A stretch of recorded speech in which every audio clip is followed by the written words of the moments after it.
Hello friends, welcome to Chennai சமையல். நம்ம இன்றைக்கி பார்த்தீங்கன்னா காலிஃப்ளவரில் பகோடா எப்படி செய்யுதுன்னு பார்க்க போகிறோம். இதுக்கு தேவையான பொருள்லாம் கீழே டிஸ்கிரிப்ஷன் பாக்ஸில் போட்டிருக்கேன். வேணுன்றவங்க பார்த்து தெரிஞ்சுக்கோங்க.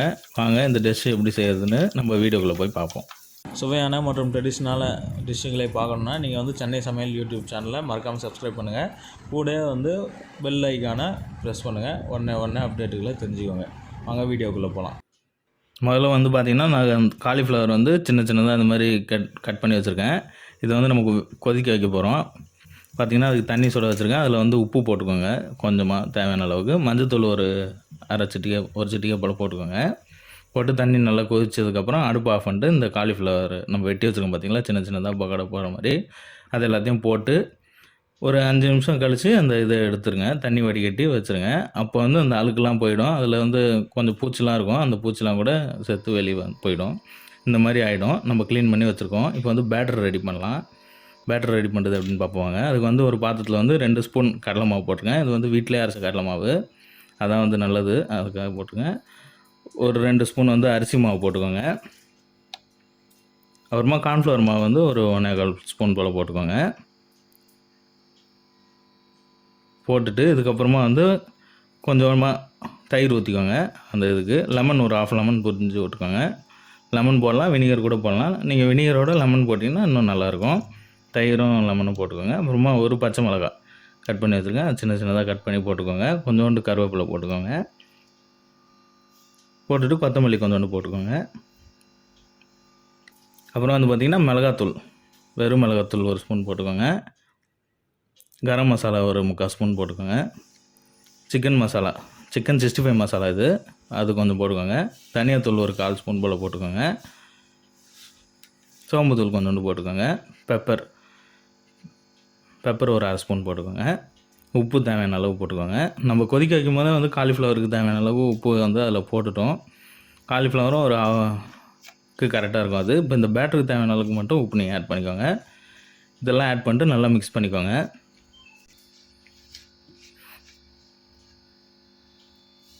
நான் வந்து ஒரு 400 கிராம் காலிஃப்ளவர் எடுத்திருக்கேன். அதுக்கேற்ற மாதிரி வந்து இதெல்லாம் செஞ்சுருக்கேன். நீங்கள் எவ்வளோ எடுத்துக்கிறீங்களோ அதுக்கேற்ற மாதிரி நீங்கள் பார்த்து போட்டுக்கோங்க. தண்ணி வந்து கொஞ்சமாக ஊற்றி பசங்க நல்லா தோசை மாவு கன்சிஸ்டன்சிக்கு வரணும். தண்ணி அதிகமாக ஊற்றிட வேணாம், மொத்தமாக ஊற்றி கலக்காதீங்க. கொஞ்சமாக ஊற்றி கலக்குங்க. அப்போ தான் கட்டி இல்லாமல் உருண்டையாக இல்லாமல் வரும். இந்த மாதிரி வந்ததுக்கப்புறமா வந்து இஞ்சி பூண்டு வந்து நம்ம ஆட் பண்ணணும். நீங்கள் முன்னாடியே ஆட் பண்ணணும்னாலும் பண்ணலாம், இப்போவும் பண்ணலாம். இஞ்சி பூண்டு வந்து தட்டி வச்சுருக்கேன், அரைச்சி போகிறத நசுக்கி வச்சுருக்கேன். இஞ்சி ஒரு 1/2 இன்ச்சு, பூண்டு ஒரு 2 பல்லு கிட்ட நல்லா போட்டு மிக்ஸ் பண்ணிக்கோங்க.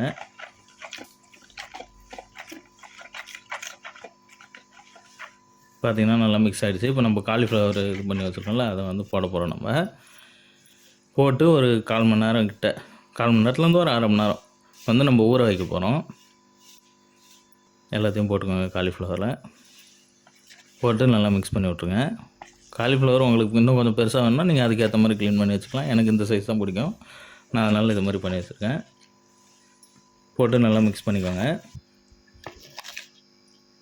மிக்ஸ் பண்ணி ஒரு ஓரமாக வச்சுருங்க. இல்லைனா ஒரு ஃப்ரிட்ஜுக்குள்ளே கூட நீங்கள் எடுத்து வச்சிடலாம். ஒரு 1/2 அன் ஹவர் கிட்டே எடுத்து வச்சிங்கன்னா நல்லா வந்து அந்த காலிஃப்ளவர் வந்து அந்த காரத்தெல்லாம் அப்சர்வ் பண்ணி நல்லா ஊறி இருக்கும்.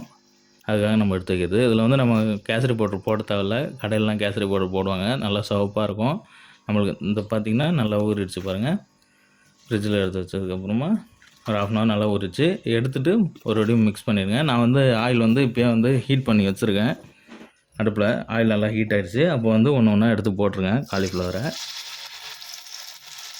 இது வந்து ஒன்று ஒட்டாமல் அழகாக வரும். இது இந்த மாதிரி நீங்கள் செஞ்சிங்கன்னா, சில பேர் நிறைய பேர் ட்ரை பண்ணுவாங்க. அது வந்து அந்த மாவு வந்து தனியாக பிரிஞ்சு வந்துடும் எண்ணெயில் போட்டதுக்கப்புறமா, இல்லை ஒன்று ஒட்டிக்கும், டேஸ்ட் இருக்காது. அந்த மாதிரிலாம் இல்லாமல் இந்த மாதிரி இப்போ செஞ்சு பாருங்கள், கண்டிப்பாக உங்களுக்கு வந்து நல்லாயிருக்கும். ஃபஸ்ட்டு போடும்போது வந்து எண்ணெய் அதிகமாக இருக்கட்டும். போட்டுட்டு இருக்கும்போதே நீங்கள் வந்து சிம்மில் வச்சுருங்க நெருப்பை. இல்லைன்னா வந்து ஒரு மாதிரி கறிக்கிடும், உள்ளே வேகாமல் இருக்கும். பார்த்திங்கன்னா நல்லா கலர் சேஞ்ச் ஆகி பாருங்கள். இந்த கலரில் ஏன் இப்படி இருக்குதுன்னு பார்க்காதீங்க. கடையிலலாம் ரெட் கலரில் இருக்கும். அதுக்கு வந்து கேசரி பவுடர் தான் ஃபுல் ரீசனு. நம்ம வீட்டில் அதை செய்யும்போது அது மாதிரி போட தேவையில்ல.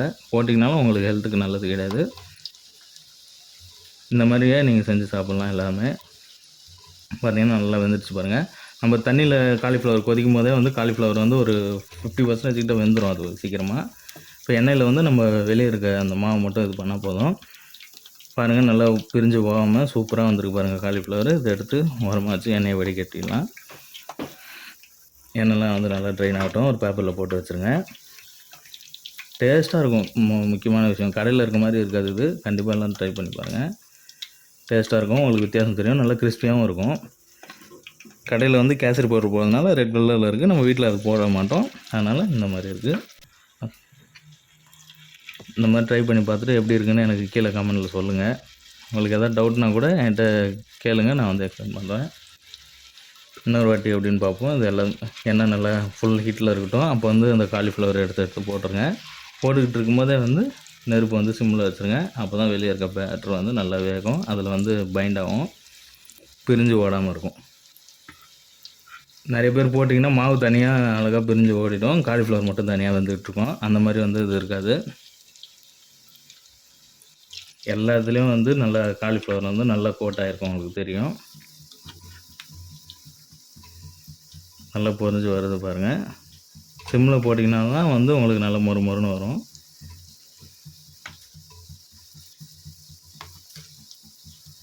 நல்லா சூப்பராக இருக்குது பாருங்கள். இது வந்து அந்த பபுள்ஸ்லாம் வந்து கொஞ்சம் அடங்கினவுடனே கலரும் உங்களுக்கு அதுக்கு ஈக்குவலாக சேஞ்ச் ஆகும். அப்போ வந்து நீங்கள் எடுத்து கொடுத்துடலாம். குழந்தைங்கள்லாம் நல்லா விரும்பி சாப்பிடுவாங்க. நீங்கள் கடையில் போய் ஒரு 100 கிராம் வாங்குறதுக்கு இந்த மாதிரியே செஞ்சிடலாம். காலிஃப்ளவர் க்ளீன் பண்ணுறது ரொம்ப பெரிய விஷயம்லாம் கிடையாது. சின்ன சின்னதாக கட் பண்ணிட்டு தண்ணியில் போட்டு எடுத்துட்டிங்கன்னா அந்த பூச்சிலாம் போயிடும். நம்ம வீட்டில் செஞ்சாவது க்ளீன் பண்ணி சாப்பிட்றோன்ற ஒரு சாட்டிஸ்ஃபேக்ஷன் இருக்கும். கடையில் எப்படி பண்ணுறாங்கன்னு தெரியாது. அதுக்காக சொல்கிறேன். குழந்தைங்களுக்கும் நீங்கள் தைரியமாக கொடுக்கலாம். எல்லோரும் கண்டிப்பாக ட்ரை பண்ணி பாருங்கள்.